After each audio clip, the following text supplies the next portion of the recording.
Hey guys, here at OSNPDXReviews.com. We have a very special first look at the Princeton Review and Franklin's PSAT and ACT Study Guide electronic ebook tool. When I say this is called an ebook tool, it's because it combines multiple books from practicing SAT and PSAT into one electronic device. That means it stores multiple book contents like ACTs and practice from essays and multiple books into one device, so it's kind of like storing multiple informations into a digital screen. It's also a little bit of an investment. It costs you $70, and if you consider that a few practice books, 2 or 3 practice ACT and PSAT books are going to cost you that money anyways. In addition, you're also getting a full monochrome display as well as a control set and a very lightweight device. Then you'll also find that it's a fairly good value. In addition, it's also very lightweight, so like ebook readers, why people pick them up because they're lighter, in this case a lot lighter than the full, heavy paperback versions of the practice books. Now, when we're taking a look a little bit on the hardware, it kind of looks like a tablet. When we're holding it, it's actually powered in a horizontal view, but from a vertical view, it kind of looks like a tablet with this D-pad, and also on the back, especially with the rubber ends, it actually looks kind of like an iPad too, which is pretty funny. But it also has a really nice design to it. These rubber grips do well because when you're holding it, it's a pretty small device. It grips really nicely, so you won't drop it or anything in the hand.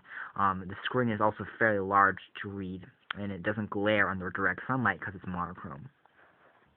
The entire device is powered by A through E, which are the selection buttons, because the SAT are multiple choice questions, unless there's a few that aren't. But for the most part, they are, and you basically select these keys. They're tactile, easy to press, and for the answers, they'll tell you if they're correct or wrong. Below the screen, you'll find the on-off key. To the right-hand side of the device, you'll find a 5-way navigation toggle consisting of a 4-way selection key, which go up and down, and we're going through the menus right now, and an OK to go inside. We also have home, bookmark. We have an information in order to tell you what information you can use on the real test, as well as a back key. These buttons are really large, and they're above the surface, except for the D-pad, which is really tiny. We're a little bit concerned about the D-pad. Although teenagers' hands are probably going to be smaller than mine, it's still fairly small, and it's kind of cramped, but it's still very much workable. Now, you've also got additional tools on here. You've got study aids, like dictionaries and stuff. There's a grammar guide, so there's like additional books. In addition to having the main textbooks, you also have grammar guides, which takes you through what you can do to write stuff. There's also a calculator. It calculates your basic features. You can tell here. You can calculate the numbers to add stuff, and all the A, B, C, D buttons correspond to add, plus, minus, and equal signs, which is pretty easy to use as well. And there's also some stuff like that. There's also word lists that you can study for vocabulary.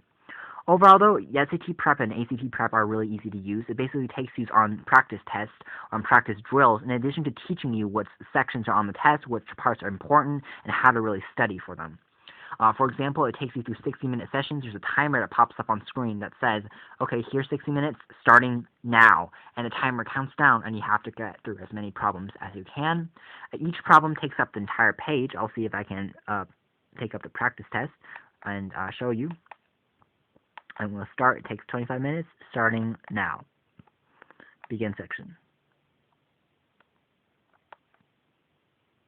And then it tells you the essay, and our timer is up here. It's ticking away and telling you our time is going off, and it starts with the essay, and the essay starts with a prompt. Now, here's a thing that I don't really enjoy in terms of this product. It doesn't have a full QWERTY keyboard. It's not a touch screen. So when you're actually inputting the essay, you cannot just directly use this device.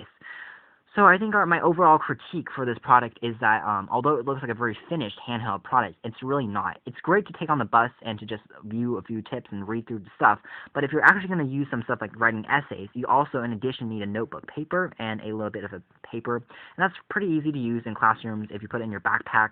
Put this in your backpack in addition to a notebook and a pencil in your backpack. It's going to be a lot lighter than taking a real book and a notebook and a pencil to your backpack. But still, this is not all on the go. It's not going to be, you can't just take this one product into a train and be expected to work through all the problems. You do need a pen and a pencil to do a little bit more calculations, write down brainstorms, jot down notes, because it's not touchscreen, just like ebook reading. You can't circle things, you can't highlight things. It's not going to do anything on the display. So you do need a pen and pencil to write down some important information. Again, you saw that this has the calculator function. It also has some grammar and book functions. But unfortunately, you can't just really easily toggle through these applications like a tablet where you can just slide through applications. If we can do that, then we can really just get rid of the pens and paper, because we can just use the calculator built in here. But unfortunately, it takes some time to actually go through and actually re-access the calculator. So it's best to just bring a standalone calculator if you're just going to work through some math problems and stuff on that. Or since we're writing an essay, it's going to be important to get your own paper and start writing. So it's basically the electronic version of everything. It's really reminiscent of a Kindle, except it's loaded with all the SAT goodies and the PSAT and the ACT goodies that you could possibly want. It's great on the go. It's really lightweight. It's fairly inexpensive considering the parts that you're getting, but it's not entirely finished.